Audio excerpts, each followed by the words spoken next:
Selamat datang di Universitas Ciputra Entrepreneurship Online. Kali ini kita bersama Bapak Bambang Hermanto akan membahas tentang membuat rencana bisnis untuk membuat usaha kuliner. Di dunia hotel dan restoran, Pak Bambang Hermanto sudah tidak asing lagi. Beliau adalah Ketua Persatuan Hotel dan Restoran Indonesia di Surabaya. Bermacam-macam aneka usaha kuliner, baik modal kecil maupun besar, mungkin telah banyak kita ketahui. Salah satu kunci sukses memulai usaha adalah adanya kemampuan menuangkan ide-ide atau gagasan yang kreatif dan inovatif.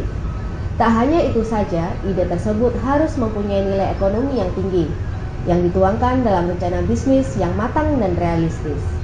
Selamat datang Pak Bambang Hermanto. Terima kasih Mbak Krista. Selamat datang di acara UC Onliner para pemirsa semuanya. Dan hari ini kita akan belajar tentang banyak mengenai bisnis restoran atau usaha restoran. Nah, ini nanti saya akan dipandu oleh Mbak Krista. Silakan Mbak Krista. Pak Bambang, untuk yang pertama mungkin Bapak bisa memberikan saran apa saja yang dilakukan untuk membuat rencana bisnis kuliner. Ya, saya sering mengatakan di beberapa event bahwa nomor satu yang harus diperhatikan adalah konsep. Jadi setiap kita harus punya konsep yang baik. Kira-kira bentuknya seperti apa restoran itu. Tetapi tentu saja kita tidak bisa langsung membuat konsep tanpa melakukan analisa. Jadi konsep hasil analisa itulah kita akan membuat satu konsep. Ya, seringkali orang melupakan konsep. Jadi banyak orang membangun restoran, punya lahan, langsung semau-maunya, keinginannya apa, mereka langsung membuka restoran itu dan tanpa melakukan analisa terlebih dahulu, sehingga waktu dibuka itu tidak banyak peminatnya. Nah, ini penting sekali membuat konsep. Dari konsep nanti kita bisa menentukan namanya, ya, nama dari restoran itu karena sudah terlihat bentuknya. Nah, nama menu-menunya juga sudah bisa dibuat. Nah, itu kira-kira seperti itu Mbak Krista. Baik Pak Bambang, ketika konsep sudah ada, nah ketika hendak mendirikan usaha kuliner, apa saja Pak yang perlu disiapkan? Ya, sebelumnya kita harus membuat bisnis plan sebelum kita membuat satu konsep itu. Jadi kita summary, kita ringkas kira-kira bentuknya seperti apa. Jadi marketnya itu siapa? Ya, jadi kita lakukan analisa marketnya siapa, ya. Baru kita membuat konsep itu. Kalau sudah ketemu marketnya, kira-kira kita harus berpikir lagi. Yang kedua adalah mendapatkan satu experiencing apa, ya, dapat satu pengalaman apa mereka waktu datang ke restoran kita. Kalau kita tidak punya pengalaman apa, misalnya tidak ada suatu yang kita tonjolkan, tidak dapat satu pengalaman di bidang masakan misalnya. Kalau tidak masakan, kira-kira ada talent apa daripada karyawan-karyawan itu, sehingga setiap orang yang masuk itu mendapatkan satu pengalaman. Atau atmosfer apa, ya, suasana yang seperti apa, sehingga mereka bisa mendapatkan satu pengalaman ketika datang ke restoran itu. Kira-kira seperti itu. Nah, untuk supaya UC Onliners tidak salah dalam menganalisa pasar, Pak Bambang, mungkin bisa dibagikan tipsnya yang menganalisa pasar yang baik itu seperti apa? Iya, beberapa kami membuka satu restoran itu kita lihat orang-orang yang ada di sekitar situ, ya, apa yang dibutuhkan oleh mereka. Kita tidak melihat kompetitor kita, tetapi kita melihat kira-kira apa sih restoran apa yang dibutuhkan oleh orang-orang yang ada di sekitar situ, ya, diferensiasinya apa, ya, kemudian kita harus melakukan ini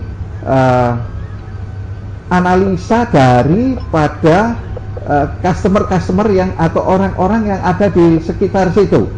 Ya, kita bisa saja melihat di kompetitor kita kira-kira siapa sih orang yang datang ke tempat itu, kemudian kira-kira mereka menghabiskan spend berapa rupiah, atau kalau mereka membelanjakan sesuatu di satu restoran kira-kira membelanjakan berapa rupiah, kemudian siapa orang-orang itu, ya, dan bentuk restoran apa yang dikehendaki. Nah, ini memang sampai sedemikian rupa. Ini lebih mudah kalau kita membuka di satu mall, tetapi tidak mudah ketika kita membuka di satu bangunan tersendiri, ya.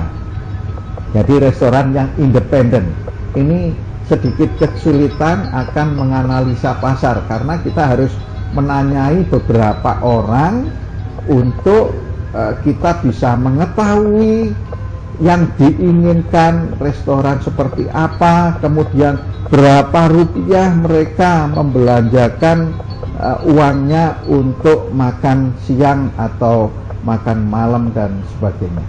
Ya, kira-kira seperti itu. Saat ini saya lihat bisnis restoran kan semakin berkembang ya Pak Bambang ya. Nah, itu mengakibatkan persaingan semakin ketat. Nah, kira-kira bisa dibagikan rahasianya Pak supaya unggul dalam persaingan di bisnis kuliner ini apa? Iya, saya tertarik sekali kalau di Universitas Ciputra itu mereka selalu diajarkan tentang incredible. Jadi incredible itu singkatan dari inovasi. Jadi harus selalu berinovasi. Kira-kira membuat makanan seperti apa, kemudian kira-kira membuat satu pengalaman seperti apa yang berbeda daripada restoran-restoran lain. Jadi ini adalah inovasi. Nah, inovasi ini harus bisa diterima oleh pasar. Kalau inovasi tidak bisa diterima oleh pasar, itu namanya bukan inovasi.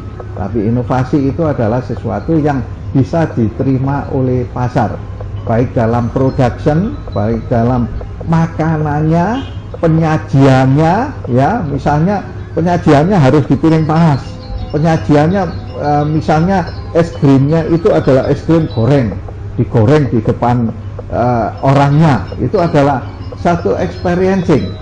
Misalnya dimasak di depan orangnya, ya, itu adalah experiencing, satu pengalaman. Itu adalah inovasi, ya, inovasi yang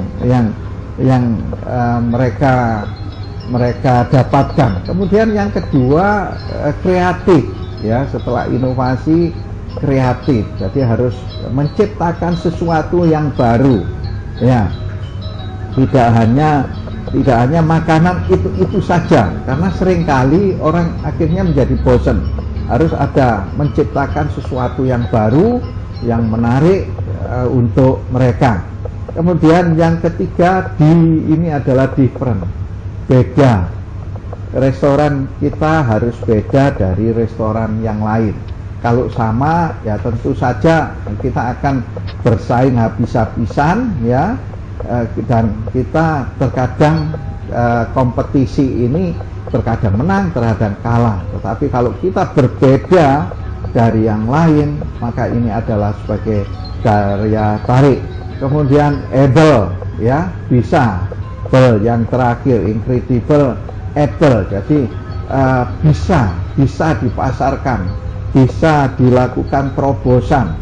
Ya, kita percaya, kita harus yakin bahwa apa yang kita inovasi ini akan bisa diterima oleh pasar dengan pemikiran yang positif.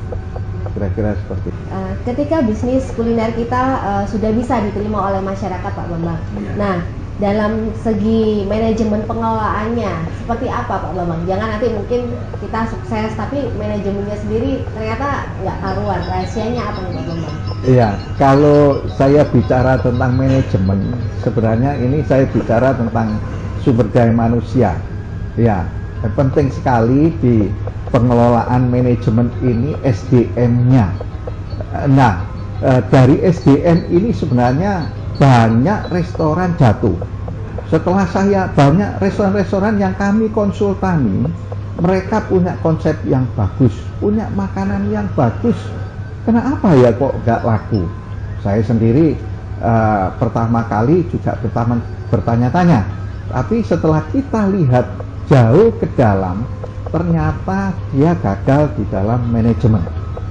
Jadi tidak ada passion dari mulai ownernya, mulai dari manajernya, dari mulai karyawannya, itu yang membuat restoran itu gagal. Nomor satu adalah passion menurut saya. Ya, di dalam pengelolaan itu kira-kira kecintaan dari owner sampai sejauh mana, ya, apa mereka itu betul-betul menekuni dengan sungguh-sungguh, ya, atau kalau mereka mempunyai manajemen yang profesional, dia sebagai seorang bisnismen yang melepaskan kepada manajemen yang profesional, kira-kira punya kelebihan apa di manajemen ini. Dalam yang berikutnya, ya, human resource yang pertama, yang kedua adalah selalu ditanamkan mengenai revenue management. Jadi mereka terus didorong bagaimana menghasilkan revenue. Mereka didorong untuk menghasilkan profitabilitas yang baik. Nah, ini terus-menerus mereka didorong seperti itu. Nah, ini begitulah di manajemen itu. Di samping dari karyawan itu harus well trained, ya, well trained. Jadi artinya adalah mereka diberikan pelatihan secara terus-menerus, bahkan tidak ada hari tanpa training. Bagaimana dengan rumah makan? Bagaimana dengan depot? Ya, ini pun juga seperti itu. Karena kita bisa besar kalau kita belajar secara terus-menerus. Ya, kalau kita memasak, kalau mereka dilatih secara terus-menerus, itu juga mereka akan ahli, baik makanannya, rasanya, baik dalam penyajiannya akan lebih baik, kira-kira seperti itu. Jadi selain konsep yang bagus, passionnya harus ada ya Pak Bambang untuk mengelola bisnis kuliner. Baik, untuk menghindari masalah keuangan ini Pak Bambang, mungkin apa saja saran-saran dari Bapak? Sebelum membuka restoran tentu aja kita harus mengukur diri kita dengan anggaran. Jadi semuanya harus punya baik. Kalau kita merencanakan sesuatu tanpa anggaran yang baik, ya, nomor satu, kalau kita membuka restoran yang besar, tentu bank itu akan menolak kalau kita tidak punya rencana anggaran, jadi atau rencana keuangan. Tetapi kalau kita punya rencana keuangan yang baik, kira-kira modalnya berapa, kira-kira pengembaliannya berapa tahun, terus penghasilannya setiap hari berapa, setiap minggu berapa, setiap bulan berapa, setiap tahun berapa, pengeluarannya kira-kira untuk food cost-nya, biaya makanan itu berapa, untuk wages-nya, untuk karyawan berapa, biaya marketing berapa. Nah, itu semua harus terukur. Kalau itu tidak terukur, kita hanya mengeluarkan uang saja, itu juga tidak baik. Pasti restoran itu bisa tutup. Ada satu restoran yang saya konsultasi, bahkan 1 bulan itu omsetnya 1,5 M, tetapi tidak untung. Ya, tidak untung. Begitu kami datang, kami analisa, nah ini loh kesalahan dari restoran ini adalah tidak punya budgeting plan, ya, tidak ada rencana anggaran. Nah, ini yang membuat restoran itu tidak punya untung. Setelah kami perbaiki, ya ternyata restoran ini memang sangat menguntungkan. Jadi penting sekali kita harus tahu berapa omsetnya, berapa investasinya, berapa pengeluarannya. Nah, yang terakhir ini Pak Bambang, apa saja persoalan yang paling sering dihadapi oleh pengusaha di bidang kuliner? Kemudian bagaimana menyikapi perubahan harga, masalah regulasi, dan juga faktor eksternal lainnya? Yang sering dihadapi oleh pengusaha kuliner itu adalah makanan. Ya, padahal kita ini kan bisnis makanan, tapi seringkali mereka tidak punya kelebihan di dalam hal makanan. Ya, saya pernah datang ke satu warung, ya. Warung ini sangat ramai sekali di Jogja.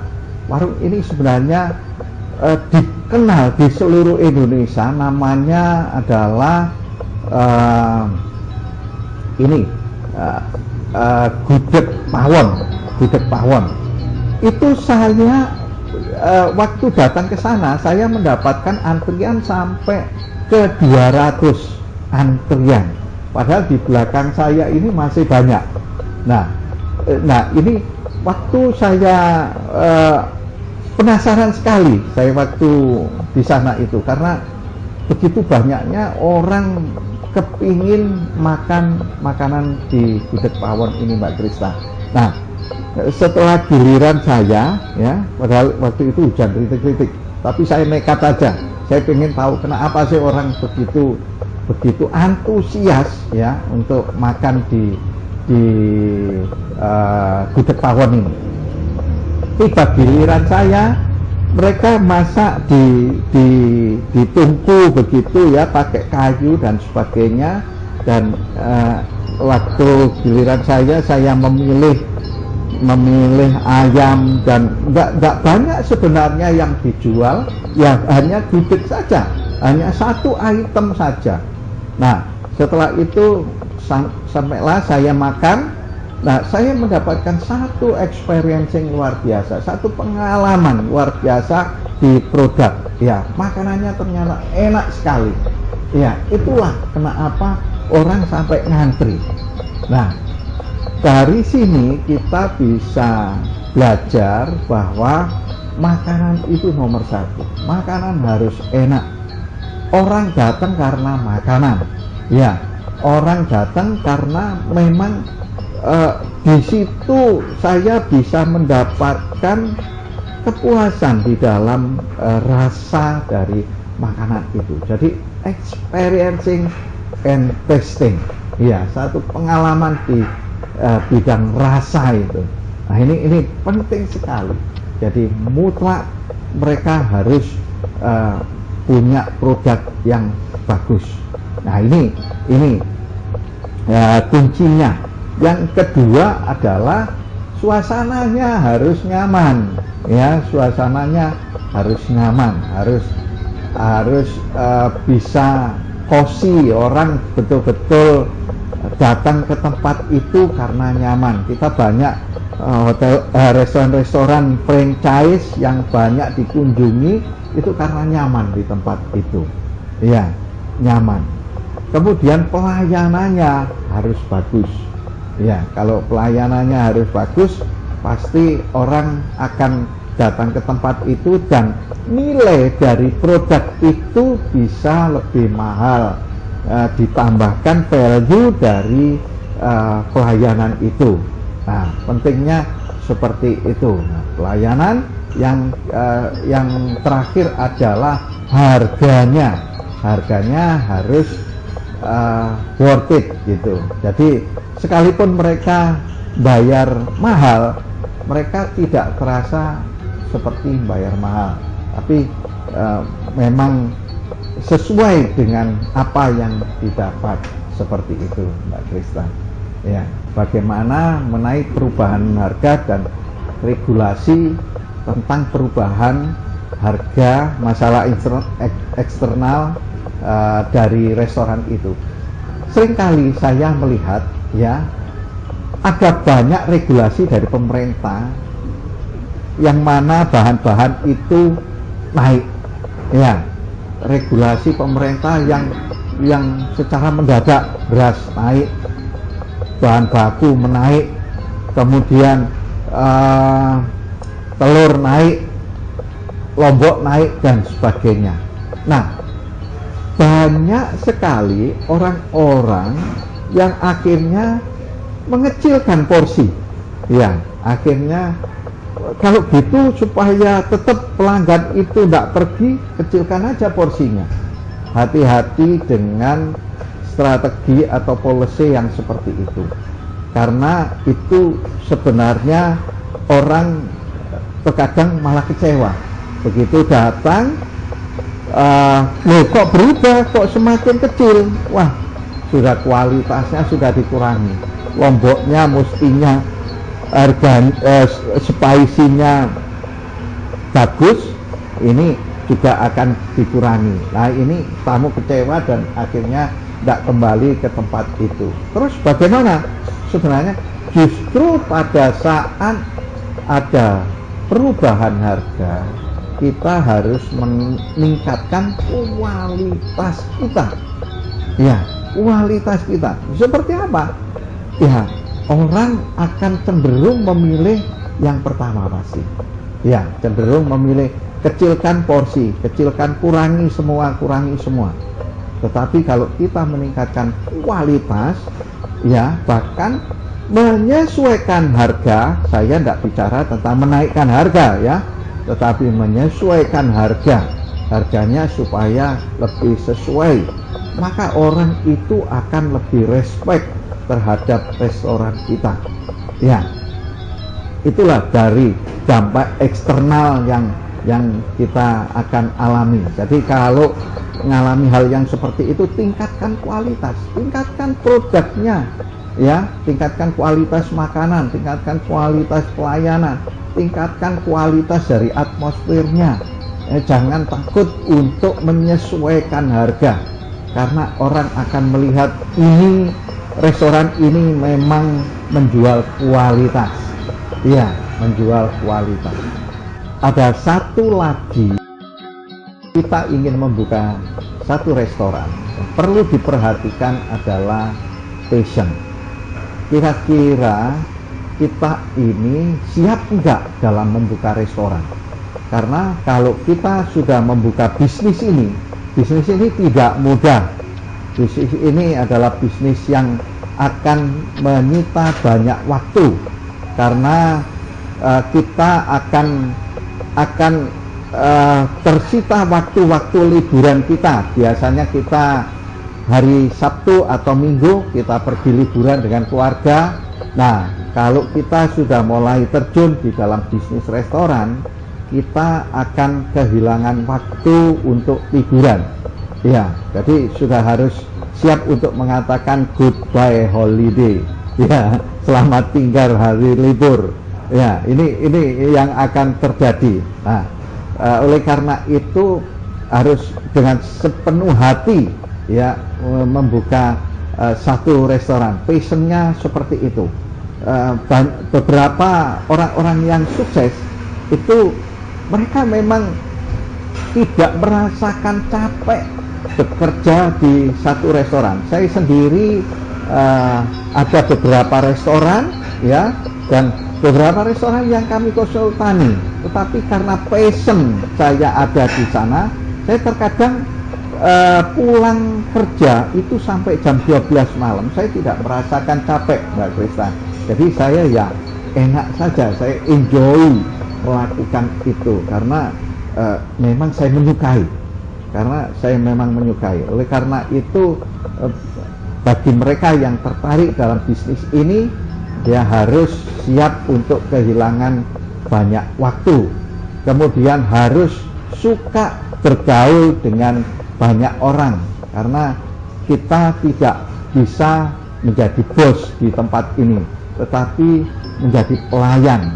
Nah, restoran itu adalah melayani. Kalau ingin memenangkan hati dari customer, kalau ingin memenangkan hati dari tamu-tamu yang ada di tempat itu, kita harus menjadi hamba daripada tamu-tamu itu. Wah, ini cukup radikal toh, kata-kata seperti ini. Jadi kita harus betul-betul menghamba, jadi melayani mereka semuanya.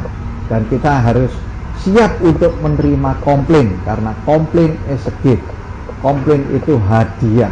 Kalau kita mendapatkan satu komplain, kita justru itu yang bisa menyehatkan tubuh kita. Itu. Banyak hal yang sudah diungkap oleh Pak Bambang, mulai dari konsep ya Pak ya, kemudian analisa pasar seperti apa, dari manajemen, kemudian tipsnya untuk bersaing di bisnis kuliner lain itu seperti apa. Kami mengucapkan terima kasih Pak Bambang. Semoga penjelasan dari Pak Bambang bisa memberi pemahaman yang lebih untuk kami semua. Semoga dari uraian yang telah diberikan memberi banyak wawasan kepada kita semua untuk membuat sebuah rencana bisnis kuliner. Saya Krista Mariana. Saya Bambang Hermanto. Salam entrepreneur.